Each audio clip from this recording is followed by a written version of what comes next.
Après 2 mois d'attente, c'est enfin connu. Amadou Ba a été choisi par le président de la République pour porter les couleurs de la coalition Benno Bokk Yakaar à la présidentielle de 2024. L'actuel Premier ministre du Sénégal a un cursus administratif bien étoffé. Directeur général des impôts et domaines, ministre des Finances et du Budget, ministre des Affaires étrangères. Un homme réputé compétent, affable et rassembleur, Aram Ndao a rencontré quelques-uns de ses proches et ses collaborateurs. Voici son reportage.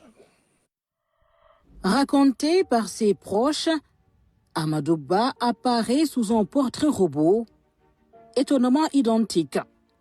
ñaari tal la juddoo mooy Grand Dakar bi ñuy wax foofu la juddoo en 79 lañ ñëw Parcelles rue des Pis la jànge ñaari tali man mi fa laa jànge Amadou nit ku baax la Amadou nit ku yaru la dafa yaru ni ngeen ko gisee yéen noonu rek la mel amul tricherie. Amadou Ba loolu la liggéeykat la nit ku yaru la nit ku dal la nitu jàmm la bu ma la nee Amadou Ba nitu jàmm la daal wax naa la nit ki c'est un homme de paix. Falilou Ndiaye et de ses amis qui l'ont fréquenté depuis l'université, partageant le même couloir avec des chambres contiguës dans les années 80. bi ñuy jàng ñun gouverneur lañ ko daan wooye xam loolu c'est pas fréquent suñu benn xarit moo ko doon tooñ bu ñëwee parce que prestance am bu mu doon ñëwee rek dana wax ne gars yi gouverneur ñëw na damay wax nii di tooñ ma naan Amadou Ba décret bi dafa ñëw confirmer li mu doon kilifa gi mu doon décret bi dafa ñëw confirmer ko mais kilifa la mos nekk ñun loolu moo xewoon sol jean sol t-shirt sol parka wala ay chaussures de basket mais Amadou Ba très tôt veste la daan sol chaussures de ville te saagam attaché casa. Et Amadou Ba ne se raconte jamais sans l'ombre de ses parents bien connus aux Parcelles Assainies unité 6.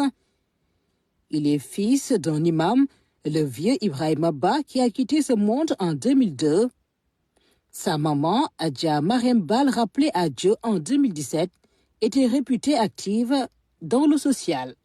jàkka ji bàyyi ma ko fundaat jumaa ji yaay bàyyi ma ko fundaat mbooloo bi fi nga xam ne fii chaque samedi ñu dajaloo fii di toroolu di ñaan jàmm ci àdduna bi moom moo ko sos muy papaam àndoo ak yaayam nag.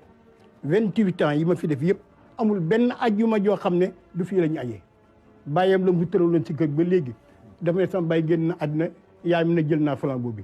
yaay bu mu génnee àddina ba léegi dafa ne li sama bàyyi tëraloon sama yaay tëral ko ci laay continuer li ngeen daan def leen ko ñun àjjuma nekk fii la ñuy añee ñii dimanche yu nekk fii la ñuy reere.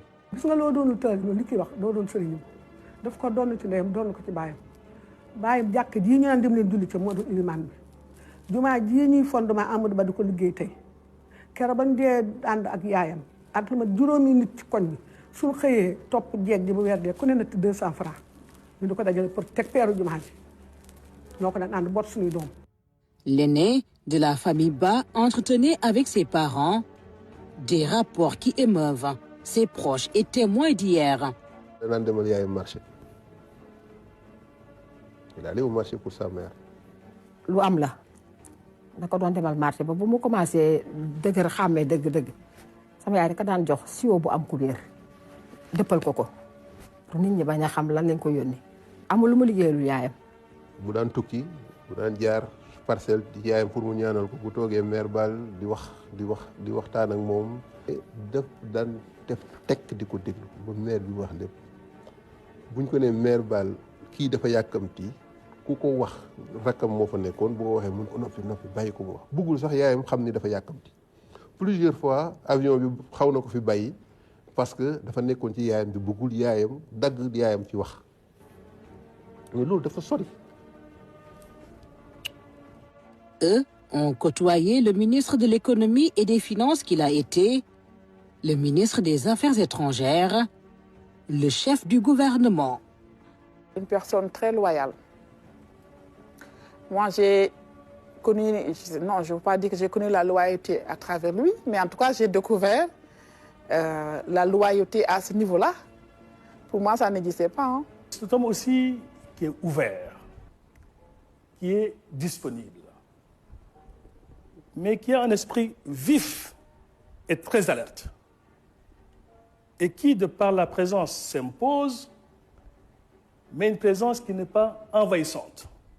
Tout au contraire, c'est une présence qui rassure et qui met ses collaborateurs en confiance. Ministre de l'économie et des finances, Amadou Ba a été un artisan du plan Sénégal émergent, référentiel unique des politiques publiques. Il a conduit les groupes consultatifs de 2014 et de 2018 qui ont fait date.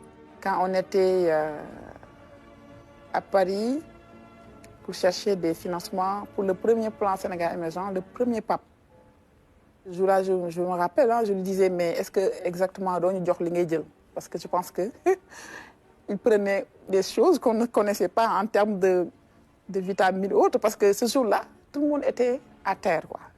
Trop fatigué, jusqu'à 4 h du matin. Lui, il était intact. Jusqu'au lendemain, 8 h, on était dans la salle et il a enchaîné à faire la présentation, juste pour mobiliser les bailleurs autour du plan Sénégal émergent. Ses collaborateurs et amis insistent aussi sur un réformateur, un homme loyal et sans rancune.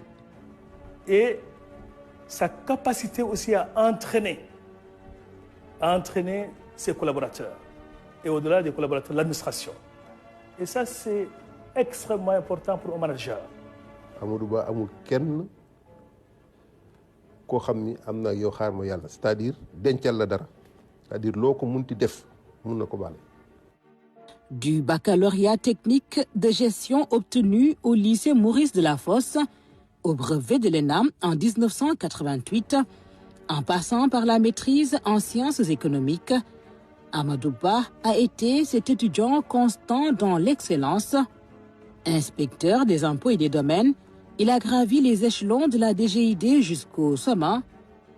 Aujourd'hui, au sommet du gouvernement, il lui reste encore d'autres sommets à atteindre.